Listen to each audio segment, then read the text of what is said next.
Hello dear student, myself Mohammad Imran Ansari. Dear student, today we will discuss about excretory system and excretory system में हमारा जो topic है physiology of excretion. आज हम लोग बात करेंगे कि फिजियोलॉजी ऑफ एक्सक्रीशन होता क्या है, यानी कि उत्सर्जन की क्रियाविधि क्या होती है, किस प्रकार से उत्सर्जन हमारे शरीर के अंदर होता है। तो बच्चों आप लोग याद रखिएगा, जो यूरिया होता है, यूरिया का एक्सक्रीशन जो होता है, ध्यान समझिएगा, जो बहुत मैं मोस्ट इंपॉर्टेंट बात आपको बता रहा हूं। यूरिया का एक्सक्रीशन हमारे ब्रेन से भी होता है, मस्तिष्क से भी होता है और लीवर से भी होता है, यानी यकृत से भी होता है और किडनी से भी होता है।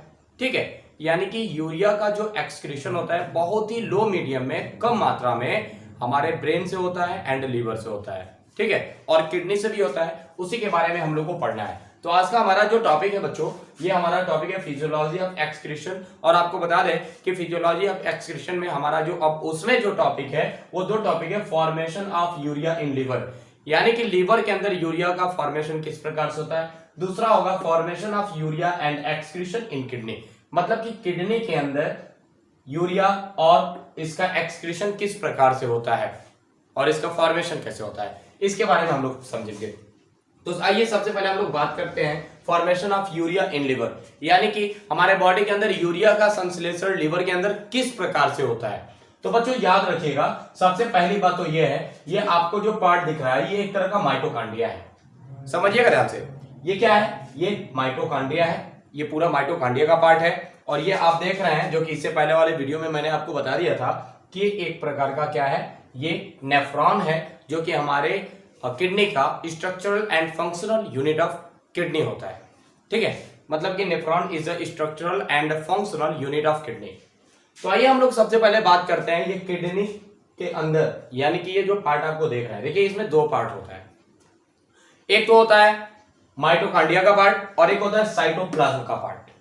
तो देखिए एक ऑर्निथीन साइकिल यहां पर बनता है, साइटोप्लाज्म में बनता है, और उसके बाद ये देखेंगे तो ये माइटोकांड्रिया के अंदर बनता है। किस प्रकार से यूरिया का संश्लेषण होता है और कौन कौन से एंजाइम इसमें भाग लेते हैं, कौन कौन से एंजाइम इसमें मदद करते हैं, उसी के बारे में हमको समझना है। तो बच्चों याद रखिएगा, सबसे पहली बात तो ये है एमिनो एसिड जो कि हमारे बॉडी के अंदर बनता है। एमिनो एसिड ये अमोनिया में चेंज हो जाता है, किसके प्रेजेंस में, तो याद रखिएगा ऑक्सीडेज एंजाइम एक होता है। इस ऑक्सीडेज एंजाइम की उपस्थिति में इस एमिनो एसिड का डीएमिनेशन होता है, जिसके वजह से ये अमोनिया में कन्वर्ट हो जाता है। अब अमोनिया में चेंज होने के बाद से इस अमोनिया में आप देखेंगे ये तुरंत कन्वर्ट हो जाता है कार्बामेल फॉस्फेट में। ठीक है ना, कार्बामेल फॉस्फेट में ये चेंज हो जाता है, किसके प्रेजेंस में, तो याद रखिएगा CO2 एंड कार्बामेल फॉस्फेट सिंथेटेज एक एंजाइम होता है।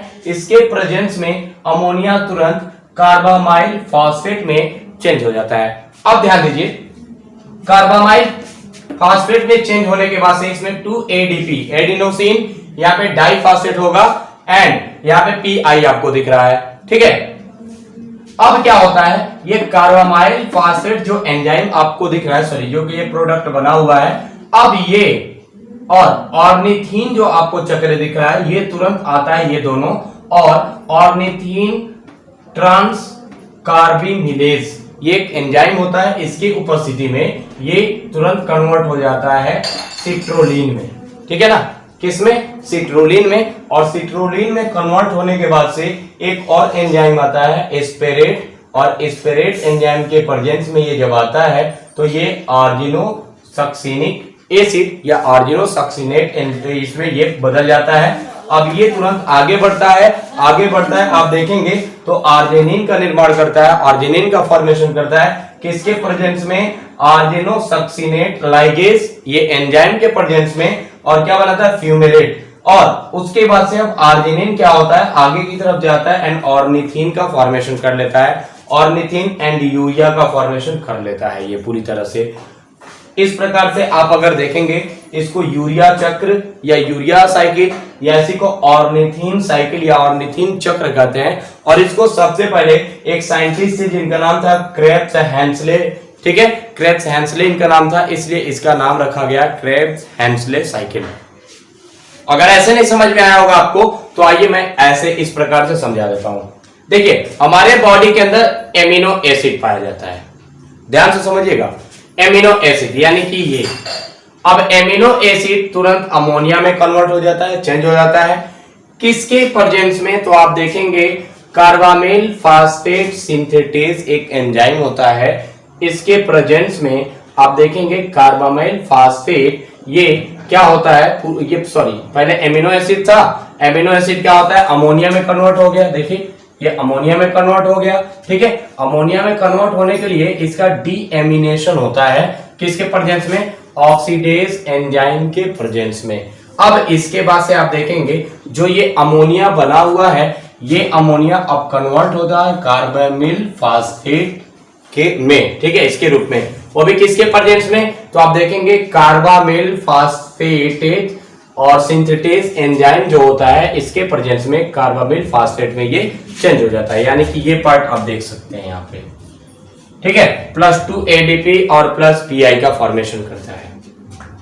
जस्ट इसके बाद से आप देखेंगे जो कार्बामेल होता है ये तुरंत चेंज हो जाता है किसमें, सिट्रोलिन में, यानी कि अब देखिए ये सिट्रोलिन में कन्वर्ट हो गया, सिट्रोलिन में कन्वर्ट होता है उसी टाइम माइटोकांड्रिया, तो ये तो इसके अंदर हो रहा है माइटोकांड्रिया के अंदर, लेकिन साइटोप्लाज्म से जो ऑर्निथिन होता है ये तुरंत ऑर्निथिन ट्रांस कार्बोमिलेज एक एंजाइम का फॉर्मेशन करता है और ये भी तुरंत सिट्रुलिन का फॉर्मेशन कर लेता है। देखिए ऑर्निथिन भी सिट्रुलिन बनाया एंड कार्बामेल फास्फेट ये भी सिट्रुलिन बना दिया, समझ में आ गया, किसके प्रेजेंस में, ऑर्निथिन ट्रांस कार्बोमिलेज एंजाइम के प्रेजेंस में। अब इसके बाद से क्या होता है, अब ये जो आप सिट्रुलिन देख रहे हैं ना, ये सिट्रुलिन तुरंत एस्पिरेट एक एंजाइम होता है इसके प्रेजेंस में आगे की ओर बढ़ता है और आर्जिनोसक्सिनेट एंजाइम, ये आर्जिनोसक्सिनेट या आर्जिनोसक्सिनिक एसिड में ये ब्रेक हो जाता है, जैसे कि देख सकते हैं। अब ये आगे की ओर बढ़ेगा, आर्जिनोसक्सिनेट में चला जाएगा, आर्जिनोसक्सिनेट जो होता है आगे की ओर फिर बढ़ता है और यहां पर देखेंगे आर्जिनो फ्यूमेरिक एसिड या आर्जिनोफ्यूमेरेट भी इसको कह सकते हैं, और इसके बाद से ये निर्माण कर लेता है किस चीज का, आप देखेंगे तो आर्जिनिन का, ठीक है। और आर्जिनिन बनाने के बाद से ये तुरंत यूरिया और ऑर्निथिन को बना लेता है, मतलब कि ये देखिए ये यूरिया वाला पार्ट हो गया, ये ऑर्निथिन वाला पार्ट हो गया, इस प्रकार से आप देखेंगे तो यूरिया का निर्माण हो जाता। अब हम बात करेंगे formation of urea and excretion in kidney, समझ में आ गया, यानी कि किडनी के अंदर जो यूरिया है इसका फॉर्मेशन और इसका उत्सर्जन किस प्रकार से होता है, अब हम इसके बारे में बात करेंगे, ठीक है। तो आइए आप लोग इस डायग्राम के द्वारा समझ सकते हैं कि ये क्या होता है, किस प्रकार से होता है। सबसे पहले हम लोग ये समझेंगे बच्चों कि ये जो पार्ट आपको दिख रहा है, ये जो पार्ट पूरा, इस पार्ट का पूरा नाम होता है ग्लोमेरुलस, ठीक है ना, ये पूरा का पूरा क्या है, ग्लोमेरुलस है। ग्लोमेरुलस के बाहर का आप जो ये स्ट्रक्चर देख रहे हैं ये जो है बाउमैन कैप्सूल का है, जो कि मैं यहाँ पर बनाया हूँ। आपको पता होना चाहिए बच्चों कि जो formation of urea and excretion in kidney है ये 3 स्टेप में पूरा होता है, यानी 3 चरण में ये कंप्लीट होता है। फर्स्ट अगर आप देखेंगे तो सबसे पहले आप देखेंगे यहाँ पे ग्लोमेरुलर फिल्ट्रेशन, ठीक है ना, पहला जो होता है ग्लोमेरुलर फिल्ट्रेशन होता है। सेकेंड स्टेप में आप लोग समझेंगे tubular reabsorption and third number समझेंगे ट्यूबुलर सिक्रीशन, यानी कि 3 पार्ट में हम लोग इस पूरे को कंप्लीट करेंगे, यानी मीन्स ये नेफ्रॉन को 3 भाग में हम लोग पढ़ेंगे। सबसे पहला क्या है ग्लोमेरुलर फिल्ट्रेशन, दूसरा क्या है ट्यूबुलर रीएब्जॉर्प्शन और तीसरा क्या है ट्यूबुलर सिक्रेशन, जिसमें हम लोग सबसे पहला नंबर पे बात करेंगे ग्लोमेरुलर फिल्ट्रेशन होता क्या है। तो आइए हम लोग ग्लोमेरुलर फिल्ट्रेशन के बारे में समझते हैं। ग्लोमेरुलर फिल्ट्रेशन का मतलब ये हुआ कि जो आपको ग्लोमेरुलस दिख रहा है, इसके अंदर के पार्ट जो दिख रहे हैं ये किस प्रकार से फिल्ट्रेशन करते हैं ब्लड का, ठीक है। तो आप देख सकते हैं ये जो पार्ट आपको दिख रहा है ये पूरा का पूरा ग्लोमेरुलस कहलाता है ये, और ये पूरा का पूरा इसका जो बाहर का आवरण है आप लेयर देख रहे हैं ये बाउमैन कैप्सूल है। आइए इसको हम लोग बाहर निकालते हैं। अगर आप बाहर इसको निकालते हो देन आपको ये स्ट्रक्चर दिखाई देगा। अब देखो ध्यान से, इस स्ट्रक्चर में अगर आप अच्छे से देखेंगे तो ये जो आपको ब्लू कलर का जो पार्ट दिख रहा है ये बाहर का जो पार्ट है ये है बाउमैन कैप्सूल, और इसके अंदर का पार्ट अगर आप देखोगे ये जो पार्ट आप देख रहे हैं ये है ग्लोमेरुलर कैपिलरीज। कैपिलरीज का काम क्या होता है, कैपिलरीज का काम होता है इम्प्योर ब्लड को प्योर बना के आर्टरी में सेंड करना, मतलब कि वेन से इम्प्योर ब्लड को लेना एंड उसको प्योर करना और आर्टरी में सेंड कर देना। ये काम होता है किसका? ग्लोमेरुलर कैपिलरीज का। ठीक है, इसको हिंदी में केशिका कहा जाता है, केशिका नॉट कोशिका। ठीक है, अब इसमें और भी पार्ट आप देखेंगे तो ये जो पार्ट आपको दिख रहा है, यानी कि जो आपको ये थीन मेम्ब्रेनस दिख रहा है, यानी पतली भित्ति जो दिख रही है, इसको इफरेंट आर्ट्रियोल कहेंगे। और ये चौड़ी और मोटी भित्ति आपको दिख रही है, इसको एफरेंट आर्ट्रियोल कहेंगे। और ये जो अंदर का रेड वाला पार्ट पूरा आप देख रहे हैं ना, ये अंदर का पूरा जो रेड वाला पार्ट है, इसको कहेंगे ग्लोमेरुलस। ठीक है, ग्लोमेरुलस के अंदर ही ब्लड का फिल्ट्रेशन होता है और इसी के बारे में आपको पढ़ना है। तो आइए हम लोग स्टार्ट करते हैं। सबसे पहली बात आप देख रहे हैं, ये जो एफरेंट आर्ट्रियोल है, एफरेंट आर्ट्रियोल, यहां से ब्लड इंटर करता है। कहां से? Afferent arteriole. देख सकते हैं यहाँ पे मैं लिखा भी हूं, जो ब्लड होता है वह एफरेंट आर्ट्रियोल से इंटर करता है, क्योंकि इसका जो डायमीटर होता है वो ज्यादा होता है। आप देख सकते हैं इसका जो डायमीटर है ये ज्यादा है, इसलिए ब्लड यहां से इंटर करेगा और इंटर करने के बाद से वो आ जाता है ग्लोमेरुलस के अंदर। और ग्लोमेरुलस के अंदर आप जानते हैं कि ग्लोमेरुलर कैपिलरीज होते हैं। ग्लोमेरुलर कैपिलरीज इस ब्लड को प्योर करते हैं और प्योर करने के बाद से आप देखेंगे ये ऐसे क्वाड लाइक जो स्ट्रक्चर है यहाँ से होते हुए ये आता है और चला जाता है कहाँ पे? इफरेंट आर्ट्रियोल में। और इफरेंट आर्ट्रियोल से चला जाता है प्योर होके बॉडी पार्ट्स में। समझिएगा ध्यान से, मीन्स ब्लड ग्लोमेरुलस में आएगा। ठीक है, ग्लोमेरुलस के अंदर आपको मैं बता दूं, इसके अंदर एक प्रेशर पड़ता है जिसका नाम है ग्लोमेरुलर हाइड्रोस्टैटिक प्रेशर, जिसका टोटल वैल्यू होता है 75 mmHg। ठीक है, अंदर की ओर, यानी इसके अंदर जो ये पाइप आपको दिख रहा है, मतलब कि एफरेंट आर्ट्रियोल के अंदर जो आपको ग्लोमेरुलस दिख रहा है, इसके अंदर 75 mmHg का ग्लोमेरुलर हाइड्रोस्टैटिक प्रेशर पड़ता है। समझ में आ गया? अब इस प्रेशर को कम करने के लिए दो और प्रेशर पड़ते हैं। ठीक है, इस प्रेशर को कम करने के लिए दो और प्रेशर पड़ते हैं। उस प्रेशर को क्या कहा जाता है? Blood colloidal osmotic pressure, BCOP। ये होता है 30 mmHg, यानी 30 mmHg इधर से पड़ता है।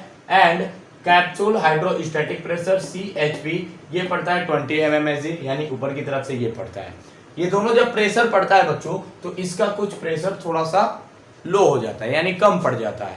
चलिए उसको भी हम लोग समझ लेते हैं। सबसे पहले तो ये समझेंगे कि एफरेंट आर्ट्रियोल से ये अंदर की ओर ब्लड आता है और इसके अंदर एक प्रेशर पड़ता है ग्लोमेरुलर के अंदर, जिसको ग्लोमेरुलर हाइड्रोस्टैटिक प्रेशर, जो कि 75 mmHg का होता है। और यहाँ से जो होता है इफरेंट आर्ट्रियोल में चला आता है, क्योंकि इसका लेस डायमीटर होता है और यहाँ से ब्लड रिमूव हो जाता है, ब्लड आगे की ओर चला जाता है। और अब आप देखेंगे, अब आप अगर अच्छे से देखेंगे तो इसके अंदर कितना प्रेशर पड़ा? इसके अंदर 75 mmHg का ग्लोमेरुलर हाइड्रोस्टैटिक प्रेशर पड़ा। अब ग्लोमेरुलर हाइड्रोस्टैटिक प्रेशर 25 mmHg को कम करने के लिए, इसको प्रेस करने के लिए क्या होता है? ब्लड कोलाइडल ऑस्मोटिक प्रेशर पड़ता है, जो कि 30 mmHg का होता है। और कैप्सूल हाइड्रोस्टैटिक प्रेशर पड़ता है, जो कि 20 mmHg होता है। समझ में आ गया? ये दोनों प्रेशर क्या करता है? इस प्रेशर को थोड़ा सा कम करता है। ठीक है, आइए यहाँ पे इसको समझते हैं। एक होता है फिल्ट्रेशन प्रेशर। ठीक है ना, फिल्ट्रेशन प्रेशर क्या होता है? ये होता है निस्यांदन दाब। ठीक है ना, या निस्यान दाब इसको कहा जाता है, यानी फिल्ट्रेशन प्रेशर। ये होता क्या है? The pressure which develops between blood and filtration and blood comes into Bowman and capsule is known as filtration pressure. समझ में आ गया? मतलब कि ये कि जो प्रेशर पड़ता है कहाँ पे? ब्लड और फिल्ट्रेशन के बीच में, और उसके बाद से ब्लड क्या होता है? आगे की ओर बढ़ता है और बाउम एंड कैप्सूल्स के अंदर चला आता है, जहाँ पे ग्लोमेरुलस होता है, और वहां पे ये ब्लड प्यूरिफाई होता है। समझ में आ गया? और जो इसके अंदर पूरा प्रेशर पड़ता है उसको फिल्ट्रेशन प्रेशर कहते हैं। मतलब कि फिल्ट्रेशन प्रेशर में आपका ये तीनों प्रेशर आ जाएगा। कौन कौन सा?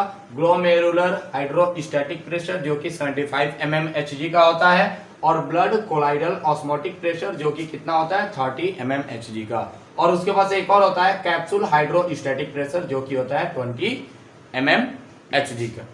तो आइए यहाँ पर देखते हैं कौन कौन सा कितना कितना होता है। तो आपको मैं बता दूं, फिल्ट्रेशन प्रेशर जो होता है GHP का मतलब होता है आपका ग्लोमेरुलर हाइड्रोस्टैटिक प्रेशर, ठीक है, माइनस ब्रैकेट में लिखेंगे BCOP यानी कि ब्लड कोलाइडल ऑस्मोटिक प्रेशर, ठीक है, और प्लस CHP मतलब कि कैप्सूल हाइड्रोस्टैटिक प्रेशर। टोटल कितना होता है इसके बारे में आपको जानना है। तो आप ध्यान से अगर देखेंगे तो GHP मतलब कि ग्लोमेरुलर हाइड्रोस्टैटिक प्रेशर जो होता है यू नो वेरी वेल कि 75 mmHg का होता है। और उसके बाद से अगर आप देखेंगे BCOP यानी कि ब्लड कोलाइडल ऑस्मोटिक प्रेशर कितना होता है तो 30 mmHg का होता है। और उसके बाद से आप देखेंगे capsule hydrostatic pressure means CHP का प्रेशर कितना होता है 20 mmHg।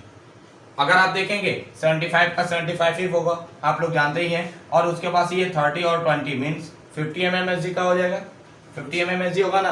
और 50 mmHg होगा, अगर इसमें 75 में से आप 50 को सब्ट्रैक्ट करते हैं तो आ जाएगा 20 mmHg। मतलब टोटल कितना प्रेशर पड़ा 25 mmHg का प्रेशर टोटल यहाँ पर पड़ा। और आपको ये भी मालूम होना चाहिए पर मिनट, ठीक है, 1100 से लेके 1200 मीन्स 1100 से लेके 1200 ml जो ब्लड होता है वो प्योर होता है कहाँ पे ग्लोमेरुलस, ठीक है ना, मीन्स ग्लोमेरुलस के अंदर लगभग 1100 ml से लेके 1200 ml तक ब्लड का प्यूरिफिकेशन होता है पर मिनट। यानी एक मिनट में लगभग 1100 से 1200 ml ब्लड का प्यूरिफिकेशन होता है कहाँ पे ग्लोमेरुलर के अंदर या ग्लोमेरुलस के अंदर। एक बार और मैं आपको समझा देना चाहता हूं। सबसे पहले आप देखेंगे कि जो ब्लड होता है हमारे बॉडी पार्ट्स के आता है किडनी के अंदर, और किडनी के अंदर आने के बाद से वो कॉर्टेक्स एक रीजन होता है और एक होता है मेडुला रीजन। तो मेडुला रीजन के अंदर अगर आप देखेंगे तो उसमें मेडुलरी पिरामिड होते हैं, और उस मेडुलरी पिरामिड के अंदर आपको मैंने बताया था कि प्रत्येक हमारे किडनी के अंदर लगभग 10 लाख नेफ्रॉन होते हैं, और वो 10 लाख नेफ्रॉन्स में से आप देखेंगे वो कहाँ प्रेजेंट होते हैं तो वो मेडुलरी पिरामिड के अंदर होते हैं, और मेडुलरी पिरामिड के अंदर इस फॉर्म में होते हैं, ठीक है ना। अब इसमें आप देखेंगे सबसे पहले ब्लड कहाँ पर आता है तो एफरेंट आर्टरियोल से अंदर की ओर आता है और कहाँ चला जाता है ग्लोमेरुलर के अंदर। और ग्लोमेरुलर के अंदर क्या होता है, इसके अंदर एक प्रेशर पड़ता है जिसको ग्लोमेरुलर हाइड्रोस्टैटिक प्रेशर कहते हैं, इतना ये पड़ता है। उसके बाद से ब्लड कोलाइडल ऑस्मोटिक प्रेशर जो कि 30 mmHg का पड़ता है, फिर कैप्सूल हाइड्रोस्टैटिक प्रेशर मतलब कि 20 mmHg का पड़ता है। इतना प्रेशर पड़ने के बाद से ब्लड पूरी तरह से प्योर होके और आगे की ओर बढ़ जाता है, यानी एफरेंट आर्टरियोल में चलाता है और नीचे की तरफ आना शुरू हो जाता है। समझ में आ गया। अब देखिए होता क्या है, इसके बाद से हम अगर इसको अलग कर लेते हैं, यानी कि मैंने आपको बताया था कि नेफ्रॉन के फॉर्मेशन यूरिया के फॉर्मेशन में अगर आप देखेंगे कि जो ग्लोमेरुलर का पार्ट हम लोग ले रहे हैं, ठीक है, इसको अगर हम लोग बाहर निकाल रहे हैं तो इसमें 3 स्टेप होते हैं। पहली बात मैं आपको क्या बताया हूं, ये जो पूरा पार्ट आप देख रहे हैं इस पूरे पार्ट में 3 स्टेप पूरा होते हैं, ठीक है ना। अब इस स्टेप में से फर्स्ट स्टेप को हम लोग बाहर निकालेंगे। जैसे कि देख सकते हैं यहाँ पे ग्लोमेरुलर फिल्ट्रेशन, दूसरा होता है ट्यूबुलर रीअब्जॉर्प्शन। ट्यूबुलर रीअब्जॉर्प्शन का मतलब अब इसके अंदर किस प्रकार से रीअब्जॉर्प्शन की प्रोसेस हो रही है, और तीसरा ट्यूबुलर सिक्रीशन यानी कि इसके अंदर पूरा सिक्रीशन किस प्रकार से हो रहा है। तो सबसे पहले हम लोग हेडिंग किए थे ग्लोमेरुलस फिल्ट्रेशन, और ये ग्लोमेरुलस फिल्ट्रेशन के अंदर आप ये पार्ट को देख सकते हैं, ये है ग्लोमेरुलस फिल्ट्रेशन। अब इसके अंदर कैसे होता है, मैंने अभी आपको बताया कि सबसे पहले एफरेंट आर्टरियोल से अंदर की ओर ब्लड आता है। अंदर आने के बाद से यहाँ पे इसका प्यूरिफिकेशन होता है ग्लोमेरुलर कैपिलरीज के द्वारा। ब्लड का प्यूरिफिकेशन होने के बाद कितना होता है पर मिनट में, मैंने अभी आपको बताया कि 1100 से 1200 ml तक ब्लड का यहाँ पे प्यूरिफिकेशन होता है। और प्यूरिफिकेशन होने के बाद से जो ब्लड है ये आगे की ओर बढ़ता है और चला जाता है इफरेंट आर्टरियोल में। इफरेंट आर्टरियोल से होते हुए ये चला जाता है डिफरेंट पार्ट, मतलब कि यहाँ से आप देखेंगे यहाँ से निकल के ये आगे की ओर बढ़ना शुरू हो जाता है। समझ में आ गया। अब आपको मैं बता दूं कि एफरेंट आर्टरियोल का जो डायमीटर होता है वो थोड़ा ज्यादा होता है, और इफरेंट का डायमीटर थोड़ा सा लेस होता है, कम होता है, ठीक है। और मैंने अभी आपको ये भी बताया था कि इसके अंदर कुछ प्रेशर पड़ता है, जो कि प्रेशर होता है ग्लोमेरुलर हाइड्रोस्टैटिक प्रेशर, जो कि 75 mmHg का प्रेशर पड़ता है इसके अंदर। और इस दाब के इस प्रेशर के अपोजिट 2 और प्रेशर पड़ता है जिसका नाम है ब्लड कोलाइडल ऑस्मोटिक प्रेशर जो कि 30 mmHg का होता है, और एक और जो होता है उसका नाम है कैप्सूल हाइड्रोस्टैटिक प्रेशर जो कि 20 mmHg का होता है। ये दोनों प्रेशर इस प्रेशर को थोड़ा सा कम कर देते हैं, जैसा कि आप देख सकते हैं यहाँ पे। अगर आप देखेंगे जो फिल्ट्रेशन प्रेशर होता है GHP minus BCOP and CHP means आप देखेंगे ग्लोमेरुलर हाइड्रोस्टैटिक प्रेशर माइनस यहाँ आप देखेंगे तो blood colloidal osmotic pressure, and यहाँ पे देखेंगे आप तो कैप्सूल हाइड्रोस्टैटिक प्रेशर। अब ये प्रेशर टोटल आप देखेंगे 75 mmHg का वो था, यानी glomerular hydrostatic pressure plus 30 mmHg and 20 mmHg means ये दोनों हो गया। इन दोनों को आप ऐड कर लेंगे 50 हो जाएगा, एंड 75 में से 50 को सब्ट्रैक्ट करेंगे तो आ जाएगा आपका 25 mmHg का टोटल प्रेशर इसके अंदर पड़ता है। और ब्लड का प्यूरिफिकेशन कितना होता है पर मिनट 1100 टू 1200 ml का प्यूरिफिकेशन होता है। कहाँ पे? ग्लोमेरुलर के अंदर। समझ में आ गया इतना पार्ट? इसमें कोई दिक्कत आप लोगों को अगर हो तो कमेंट बॉक्स में जरूर बताएं। ठीक है, आज के लिए इतना ही रहने देते हैं बच्चों। Thank you for watching this video.